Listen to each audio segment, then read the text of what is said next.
తిరుపతి జిల్లా ఏర్పేడు మండలం గుడిమల్లం గ్రామంలో వెలిసి ఉన్న శ్రీ పరశురామ స్వామి దేవస్థానంలో మహాశివరాత్రి ఉత్సవాలు శ్రీకాళహస్తి నియోజకవర్గ శాసనసభ్యులు బొజ్జల వెంకట సుధీరెడ్డి ఆదేశాల మేరకు ఆలయ మాజీ చైర్మన్ బత్తలగిరి నాయుడు ఆలయ కార్యనిర్వహణ అధికారి కె రామచంద్రారెడ్డి మాట్లాడుతూ భక్తులకు ఎటువంటి ఇబ్బంది లేకుండా అన్ని సౌకర్యాలు ఏర్పాటు చేయడం జరిగిందని తెలిపారు.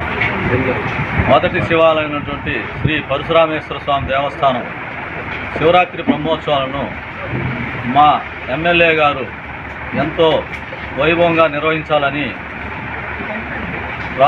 మన దేశమంతా తిరిగి ప్రధానమంత్రి దగ్గర నుంచి సీఎం చంద్రబాబు నాయుడు దగ్గర నుంచి మన యొక్క గుడి గురించి ఇష్టతను అన్ని విధాల అందరికీ తెలియజేస్తూ మన ఆహ్వాన పత్రికలను కూడా మన బొజ్జల సుధీర్ రెడ్డి గారు అందరికీ అందజేసి ఈ యొక్క శివరాత్రి మహోత్సవాన్ని ఎంతో వైభవంగా చేయాలని ఆయన యొక్క వాళ్ళ ఆశీర్వాదం ఆయన యొక్క కృషితో ఈ వచ్చే శివరాత్రిని మనం చాలా ఘనంగా జరుపుకుంటూ అదేవిధంగా మునుపెన్నడూ ముందు జరిగిన దానికంటే ఎంతో గొప్పగా చేయాలనే తలంపుతో మొత్తం గుడి ప్రాంగణం అంతా కలువ పందిళ్ళు వేస్తూ మా ఎమ్మెల్యే సూచనల మేరకు వచ్చే భక్తులకు సాచెట్లలో వాటర్ కాదు బాటిల్లో ఇవ్వాలి అని చెప్పే దీంతో వాటర్ సప్లై కూడా ఏం చేస్తున్నాం అంటే మొత్తం బాటిల్ సిస్టంలో సప్లై చేస్తూ అదేవిధంగా ఎమ్మెల్యే గారి సూచన మేరకు కాళహస్తి దేవస్థానం నుంచి మన బ్రహ్మోత్సవాల టైం మొత్తం రోజుల్లో ప్రతిరోజు వచ్చే భక్తులకి ఉచిత లడ్డు ప్రసాదాన్ని ఈసారి ప్రత్యేకంగా ఇస్తూ ప్రతి భక్తుడికి ఒక్కొక్క లడ్డు ఇస్తూ ఉచితంగా కాళహస్తి దేవస్థానం వాళ్ళు మనకు సప్లై చేస్తున్నారు. వాళ్ళ ద్వారా మనం కూడా మన గుడి తరఫున మనం లడ్డు ప్రసాదాన్ని అరేంజ్ చేస్తాం.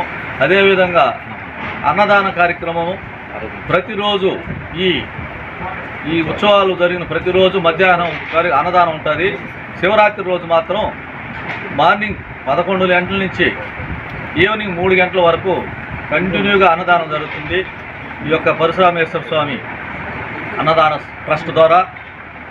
అదేవిధంగా వచ్చే భక్తులకు రోడ్డు సౌకర్యాలు కూడా మన ఎమ్మెల్యే గారి సూచనల మేరకు కలెక్టర్కి ఆదేశం చేయడం జరిగింది. యుద్ధ ప్రాతిపదికన కూడా మన యొక్క పాపానాయుడుపేట రోడ్డు రేణుగుంట నుంచి పాపానాయుడుపేట రోడ్డు అదేవిధంగా కాళహస్తి నుంచి మన గుడిమల్లం రోడ్డు ఇవన్నీ కూడా మరమ్మతులు యుద్ధ ప్రాతిపదిక మీద కూడా జరుగుతున్నాయి. అది అందరికీ తెలుసు. ఇంతకుముందు బాగా ఇబ్బంది పడుతున్నాం. వచ్చే శివరాత్రి భక్తులకు కూడా ఎలాంటి సౌకర్యం ఇబ్బంది లేకుండా వన్ వే ఇంతకుముందు మనం రోడ్లు మెడల్పు లేనందువలన భక్తులు బాగా ఇబ్బంది పడుతున్నారు. ముఖ్యంగా భక్తులకు తెలియజేయడం ఏమంటే ఈ వచ్చే శివరాత్రికి మీకు ఎలాంటి అసౌకర్యం లేకుండా ప్రతి భక్తుడికి స్వామివారి కృప స్వామివారి అనుగ్రహం ఉండే విధంగా దర్శనం ఏర్పాట్లు చేస్తున్నాం. కాబట్టి ఎవరికి ఎలాంటి ఆటంకాలు లేకుండా వన్ వే మార్గం కూడా ముందు ఎప్పుడు చూసినా ట్రాఫిక్ సమస్య ఉండేది. ముఖ్యంగా భక్తులు తెలియజేస్తున్నాం ఇలాంటి ట్రాఫిక్ సమస్యలు లేకుండా వన్ వే పెడుతున్నాం.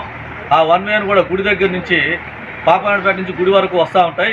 ఏడు నుంచి వెళ్ళే వెహికల్స్ అంతా గుళ్ళకండిగా మునగలపాలెం గోవిందవరం టీసీఎల్ ఫ్యాక్టరీ మీదుగా తిరుపతికి వెళ్ళే విధంగా అరేంజ్మెంట్స్ చేస్తున్నాం. ఆ రోడ్లన్నీ కూడా బొజ్జల సుధీర్ రెడ్డి గారి ఆదేశాల మేరకు అన్ని పనులు జరుగుతున్నాయి. కాబట్టి భక్తులకు ఎలాంటి ఇబ్బందులు లేకుండా అన్ని సౌకర్యాలు చేస్తాం.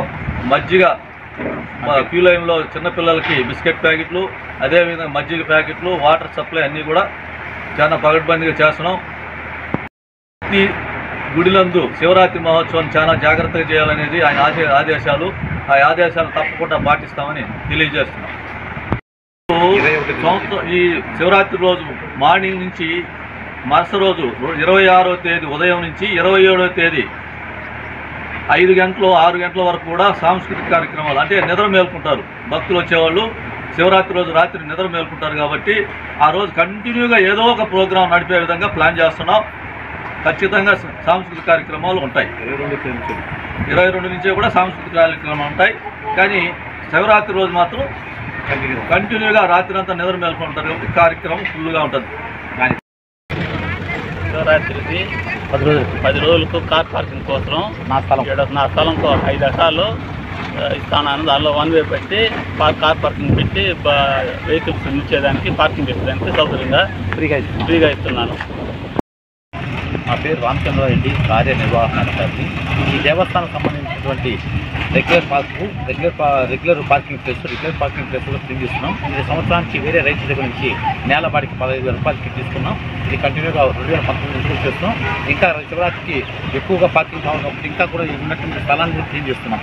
అంతేకాకుండా ఈ దేవస్థానానికి ఇప్పుడు ఎమ్మెల్యే గారి సూచన సలహాల మేరకు కాళహస్తి దేవస్థానం నుంచి 2 ఫ్రీ బస్సులు కూడా డైలీ 26వ తేదీ కాళహస్తి నుంచి ఈ గుడిమల వరకు జరుగుతుంది. రాబోయే శివరాత్రి మహోత్సవం 21వ తేదీ స్టార్ట్ అయ్యే నుంచి కూడా ప్రతినిత్యము వచ్చిన ప్రతి ఒక్క భక్తులు కూడా వాటర్ బాటిల్, భోజన సత్వము చేయమని ఎమ్మెల్యే గారు చెప్పారు కాబట్టి మా ట్రస్టీ కూడా దానికి ఆమోదించారు కాబట్టి అది కూడా కంటిన్యూగా చేస్తామని ఈ సందర్భంగా ప్రతి ఒక్కరికి తెలియజేయడం ఏమనగా వీఐపీలు 26వ తేదీ వచ్చే వీఐపీలు అందరికీ కూడా సౌకర్యంగా విన్నవించడం ఏమనగా సాయంత్రం తెల్లవారుతో 7 నుంచి 9 లోపల రావాల్సిన కోరుతున్నాం. అలాగే సాయంకాలం 6 నుంచి 8 లోపల రావాల్సిన కోరుతున్నాం. వచ్చి మాకు సహకరించి ఈ శివరాత్రి బ్రహ్మోత్సవాన్ని జయప్రదం చేయవలసిందిగా మరి ప్రార్థిస్తున్నాం.